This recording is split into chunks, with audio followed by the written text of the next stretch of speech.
Hello everybody and a warm welcome. Well, we are, I'm glad to say, warm here in the studio. Well, just about warm. And just checking the fire here a minute. Oh yeah. Looking okay, that's good. Well, here we are, we've got a small workshop going on here. And I thought, as I sometimes do, it's just nice to introduce you to some of our friends. And we've got here, who have we got? We've got Al from Kentucky. Hello, Simon. Hey, you made a comment to me a moment ago about, we were talking about, Al is here, by the way, folks. He is, he's thumbing off the bottoms of some cylinders that he's made. I have to say he's made some pretty cracking cylinders, which is really good. And you've been practicing though, haven't you? I have been practicing. You told me you did a phenomenal amount of practicing. You did some days per week. I did 5 days a week. 5 days a week? Yes. In your basement? In my basement. Following the instruction of a wild internet teacher. Oh well, that's glad that you've been paying attention, and it shows, I have to say. So what you were doing here, you were thumbing those off, and we were discussing the fact that because they had been, I'll just take one here, because they had a good undercut on the bottom, they were pretty easy to thumb off, or were they? That was easy. Yeah. Some of the ones without a good undercut were not so easy. They take a little bit more, yeah, they take a little bit more care and time going around them to get them nice. Right. Good. Not only that, you went on and you threw a few closed forms, didn't you, and some GP bowls. Right. We've got some GP bowls here that are stacked. And this is a way that you can stack GP bowls actually in the kiln. You can see them stacked there like that. And good. Okay, great, well done Al, keep going. And Elizabeth, you did encounter some struggling in the earlier stages, but how do you feel it's coming along now? A little better? Better, much better. Yeah. What do you put that down to? The fact that yesterday you were struggling more, and today you're getting a little bit more success. Being able to watch you at the same time that I'm practicing. Yes. So that I would see things differently of how you were holding your hands where I was having trouble. Yeah. And then I'd try holding my hands. You're definitely a lot better today, and the results are plainly visible here for us to see. Probably, were you throwing to a gauge? I can't remember. Just at the very end. Just at the very end, yeah. Now what you're doing at the moment is interesting.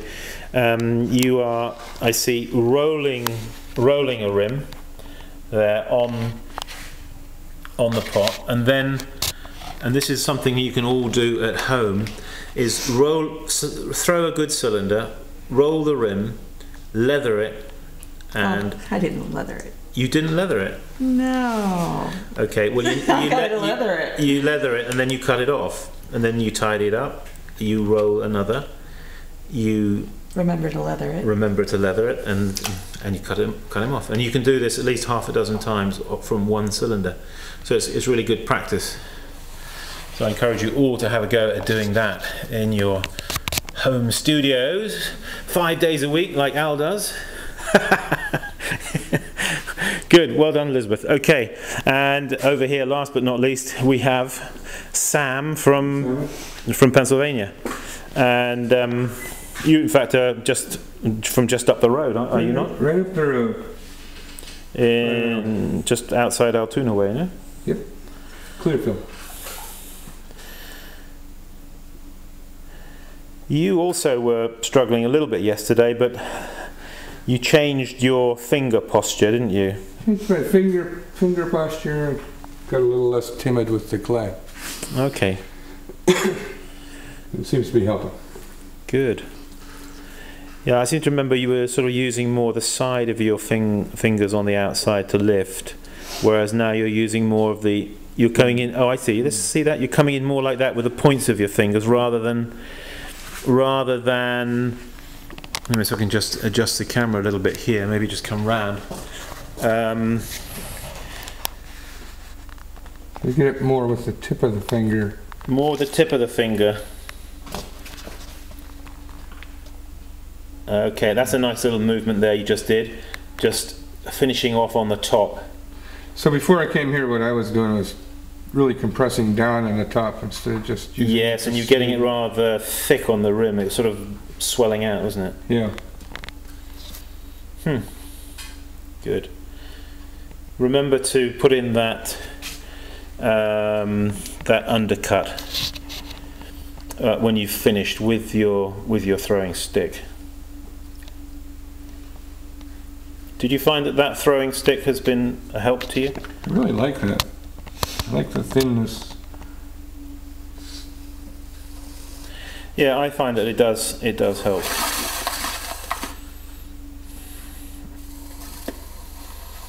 Good. Okay, well done. So, and then over here we've also got, in this rather dim light, it's not as dim as it is appearing, but this camera,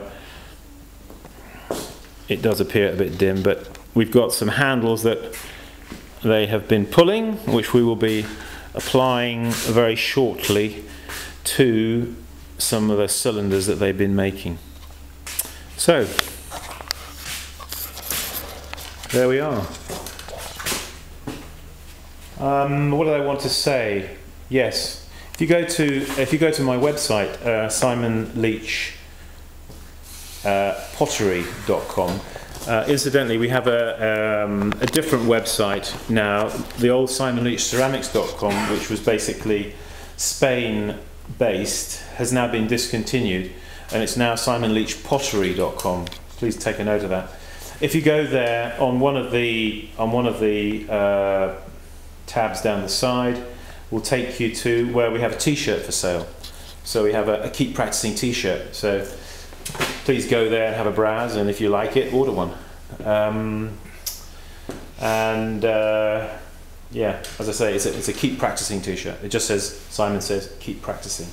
And there's a little logo thing I did there on the computer. So please go there and check that out, okay? And yeah, and keep practicing. Okay, we'll see you soon. Bye bye now.